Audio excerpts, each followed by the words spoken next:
Hello, college football fans, coming in hot on the last day of September. And I'm going to do a power ranking, an SEC power ranking based on my perspective and no one else's. But I will go ahead and say that my power ranking is more based on the body of work that's already in the can. The body of work, games that teams have already played, performances that I've already seen. This is not based on how I think things are going to wind up happening. Not based on, teams that I think are going to get better or I think, will look differently towards the end of the season. There might be a couple of teams that are in that camp, but that's not what this power ranking is going to be based on. So I've just figured I would lay that out before I jump right in, and I'm going to do that right now. Number 14, big mystery for everybody, I suppose. If you're a parent and you got a child that's kind of a loser, you're pretty sure he's not ready to go out on his own, but he wants to. He's got a buddy. They've got an apartment over in the bad side of the tracks. They've got everything ready to go, and he's going to do it. And he's technically an adult. You can't stop him.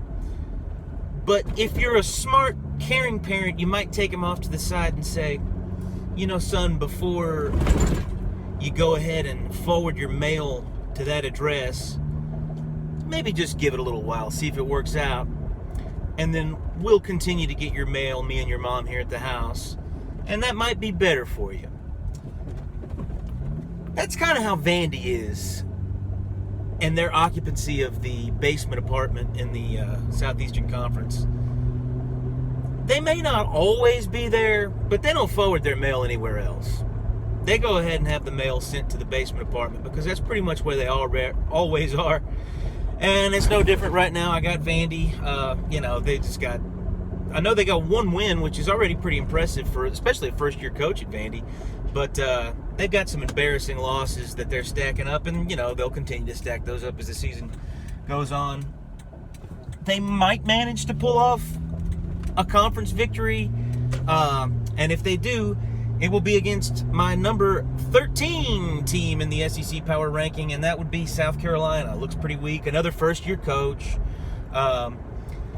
They've got a couple of embarrassing losses under their belt already, but they do have a couple of wins already, so they're not a complete lost cause, I would say, yet. But I do believe that them and Vandy are going to be battling it out for the low spot of the conference all season long.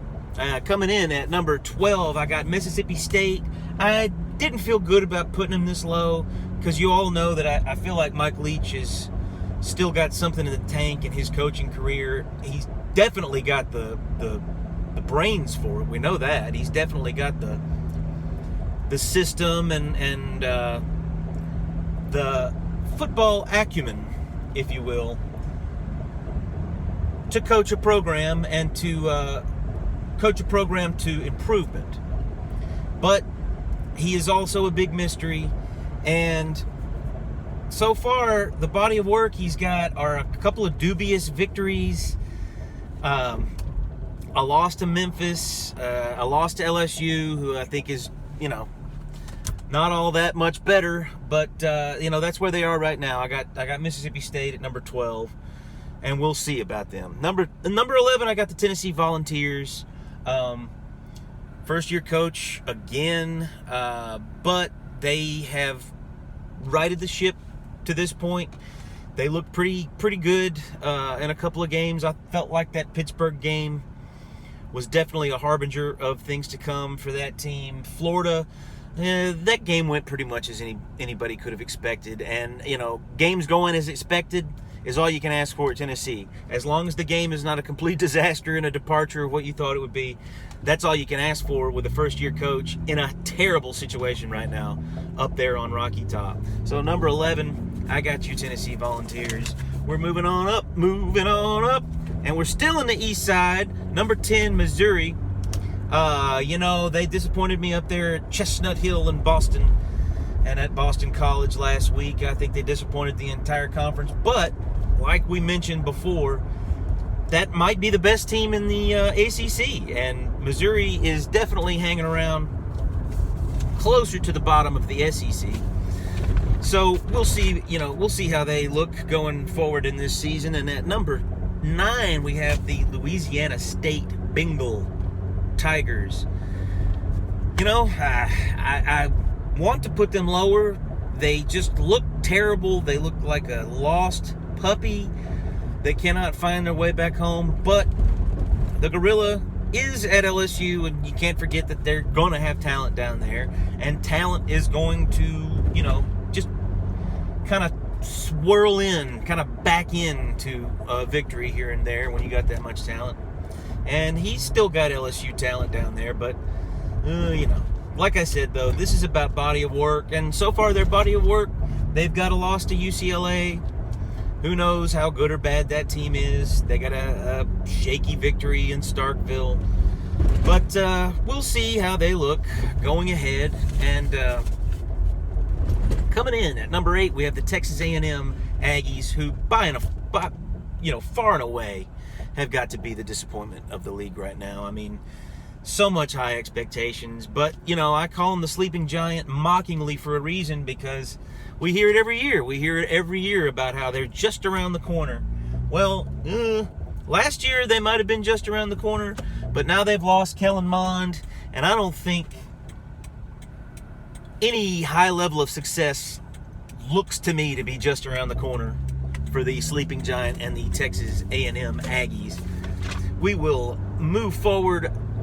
Number 7, we have the Auburn Tigers. The Auburn Tigers. Some people might feel like this is too high, considering that they struggled to put away Georgia State last week. Well, it might be too high. I feel like this might be a little bit of a mystery team right now.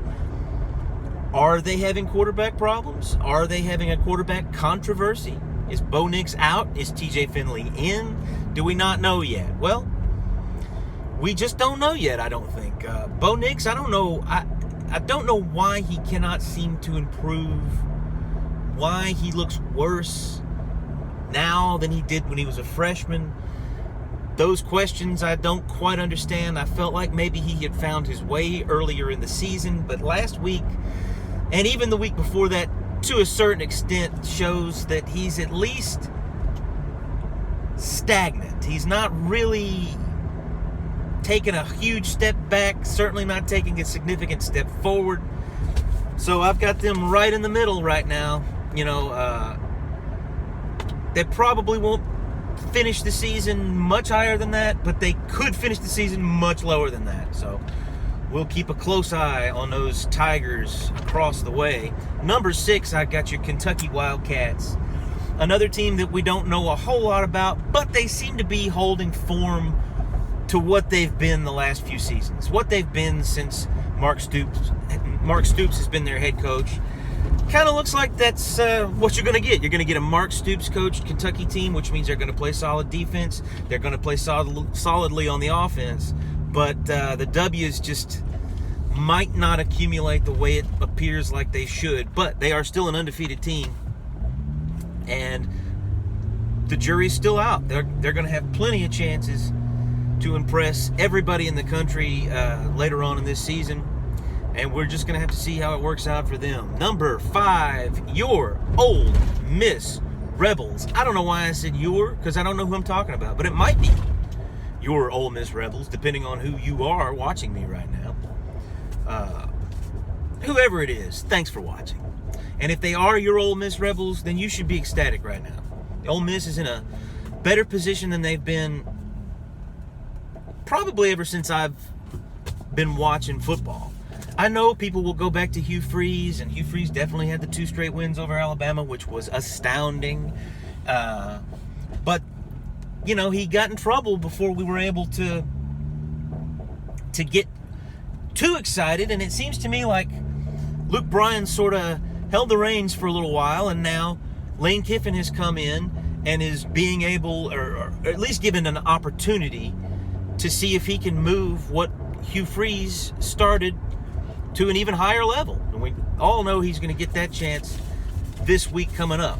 But we don't know. Right now, I got him at number 5 based on their body of work. Number 4, I have Georgia. And the reason I have Georgia just barely ahead of Ole Miss is because I think that their body of work is just barely ahead of Ole Miss. A win over Clemson? Is a win over Clemson that much more impressive than a win over Louisville at this point? maybe at the end of the season, things will be thought of differently. But right now, I don't think so. I don't think a win over Clemson is that much more impressive than a win over Louisville. And so that's why I got Georgia at number 4. Coming in at number 3, the Arkansas Razorbacks. Arkansas Razorbacks, they're undefeated. They got wins over Texas A&M. They got wins over Texas. That's more impressive than anything that I've seen Ole Miss or Georgia do, even though I do think that both of those teams are probably better than Arkansas. But like I said, I'm basing this power ranking on what we've seen so far. And so what we've seen so far, I got Arkansas at number 3. Drum roll, please. Anybody who's paid attention to me ought to know already who number 2 and number 1 is. Number 2 has turned in the second most impressive performance I've seen out of any SEC school this year, and that is Florida losing by only 2 points to the mighty Alabama Crimson Tide. And number 1 coming in with the most impressive performance by any SEC school that I have seen so far, and of course this is just my opinion, the Alabama Crimson Tide, because they got a win over Florida, and I think that looks more impressive. Florida in the swamp, by the way, which is definitely more impressive than anything else I've seen any other SEC school do this year. And there you have the very first Bama Randy channel SEC power ranking. And stick around, kids, because there might be another video coming out soon where we talk about the upcoming week and how I think those games are going to turn out, and a little bit about what's going on in the whole country. So be on the lookout for those, kids. Thanks.